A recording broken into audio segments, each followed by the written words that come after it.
வணக்கம். வாழ்க வளமுடன். சமீபத்தில் படித்த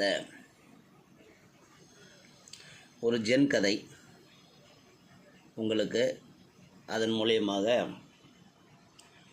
சில தெளிவுகள், அந்த தெளிவு என்னங்கிறத கடைசியில் சொல்கிறேன். பொதுவாக ஜென் குருக்கள், அந்த குருமார்கள் தங்களிடம் பயிலும் சீடர்களை அடிக்கடி தங்களிடம் சந்தேகங்களை கேட்டு தெளிவு பெறுவதையே ரொம்ப விரும்புவாங்க. சீடர்கள் ஞானத்தையும் தத்துவத்தையும் தெளிவாக கற்றால்தான் ஜென் தன்மைங்கிற அந்த தனி தன்மையாக இருக்கக்கூடியது பெருமை அடையும் என்பதற்காக சீடர்களின் மீதே கவனம் செலுத்தி கொண்டிருப்பார்கள். அவர்கள் தேர்ச்சி பெற்று விட்டார்களா என்பதை அறிய அவர்களுக்கு அடிக்கடி பரீட்சை வைத்து கொண்டே இருப்பார்கள். ஒரு நாள் தன் குருவை அணுகிய குருவிட்ட ஒரு சீடர் ஒருவர் கேட்குறாரு, குருவே, ஞானம்னா என்ன, ஞான தெளிவும்னா என்ன, இது ரெண்டும் ஒரே விஷயமா இல்லை ரெண்டும் வேறு வேறையா என்னாது?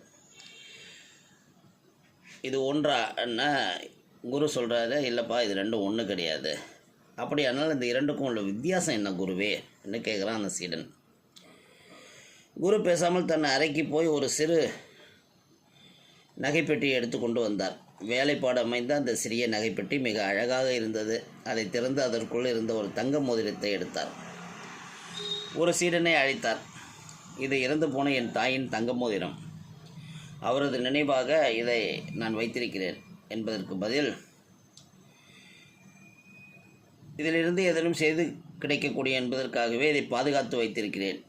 நீ இதை எடுத்துக்கொண்டு போய் இதன் தற்போதைய சந்தை விலை, மார்க்கெட் ப்ரைஸ் என்னங்கிறத கேட்டு தெரிந்து அறிந்து கொண்டு வா என்று கூறி அந்த மோதிரத்தை அந்த சீடன்கிட்ட கொடுத்து அனுப்புகிறார்.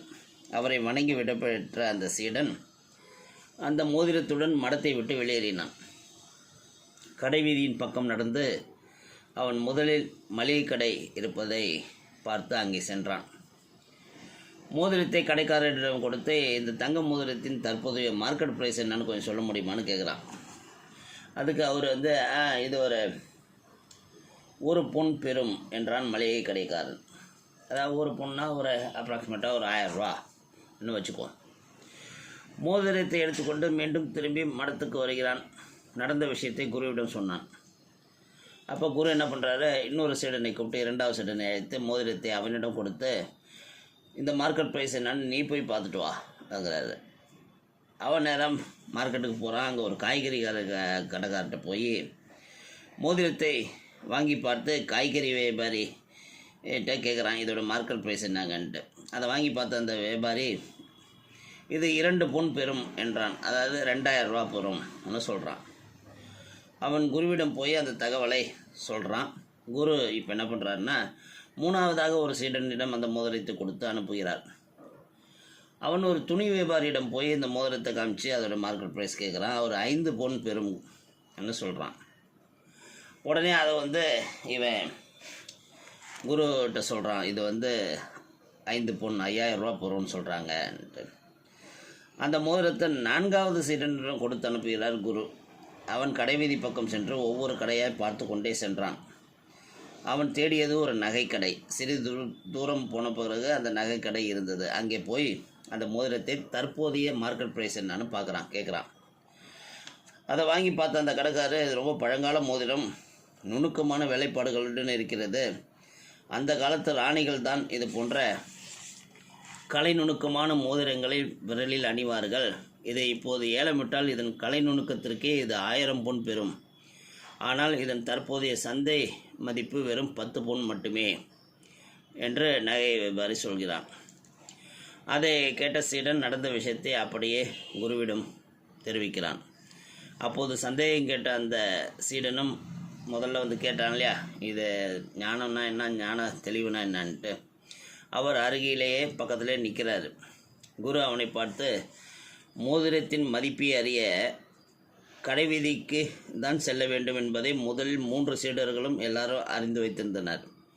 அது ஞானம். இது இங்கே நம்ம குருகுலத்தில் கேட்டால் யாருக்கும் தெரியாது. கடையில் கடை வீதிக்கு போய் தான் கேட்கணுங்கிற அளவுக்கு எல்லாம் தெரிஞ்சு வச்சுருந்தீங்க. அது ஞானம். ஆனால் மோதிரத்தின் மதிப்பை ஒரு நகை கடைக்காரனிடம் கேட்டால்தான் தெரியும் என்று மிக சரியாக அவனிடம் சென்றான் 4வது சீடன். அவன் பெற்றது ஞான தெளிவு. இப்போது உன் கேள்விக்கு விடை கிடைத்திருக்குமே என்றார். குருவின் ஞான தெளிவை எண்ணி பெரிதும் வியந்தான் அந்த சீடன். இந்த கதை முடியுது. அதாவது நூல்கள் வாயிலாக பெறுவது ஞானம், அவற்றிலிருந்து அனுபவத்தை பெறுவது ஞான தெளிவுங்கிறது தான் இந்த கதையோட சாராம்சம். அதனால் படிப்பறிவுக்கும் பட்டறிவுக்கும் உள்ள வித்தியாசம் இதுதான். படிப்பறிவு நூல் படிப்பது, சிலபஸ் படிப்பது, பட்டங்கள் வாங்குவதுங்கிறதுக்கும் அதை ப்ராக்டிக்கலாக நம்மளோட சொந்த லைஃப்பில் இம்போஸ் பண்ணுறதுக்கும் உள்ள வித்தியாசம்தான் இந்த ஞானமும் ஞான தெளிவும். அதனால் நீங்கள் ஞான தெளிவு அடைந்தவர்களாக இருக்க வேண்டும், வெறும் ஞானம் பெற்றவர்களாக மட்டும் இருக்கக்கூடாது. இது மருத்துவ உலகத்துக்கும் பொருந்தும். அதனால தான் எவ்வளோ லட்சக்கணக்கான பேர் ஒரு வருடத்தில் மருத்துவம் படித்து முடிக்கிறார்கள். உலகம் ஃபுல்லாக லட்சக்கணக்கான பேர். அந்த உலகம் ஃபுல்லாக லட்சக்கணக்கான பேர் படித்து முடிச்சுட்டு எத்தனை பேர் சிறந்த மருத்துவர்களாக மாறுகிறார்கள் என்ன பார்த்தோம்னா ரொம்ப ஆச்சரியப்படத்தக்க தரவுகள் உங்களுக்கு கிடைக்கும். அதனால் ஞான தெளிவு நோக்கி பயணிப்போம். உங்கள் பிள்ளைகளுக்கு இந்த மாதிரி சின்ன சின்ன கதைகளை சொல்லி ஞானம்னா என்ன, ஞான தெளிவுனா என்னங்கிறத சொல்லிக் கொடுங்க.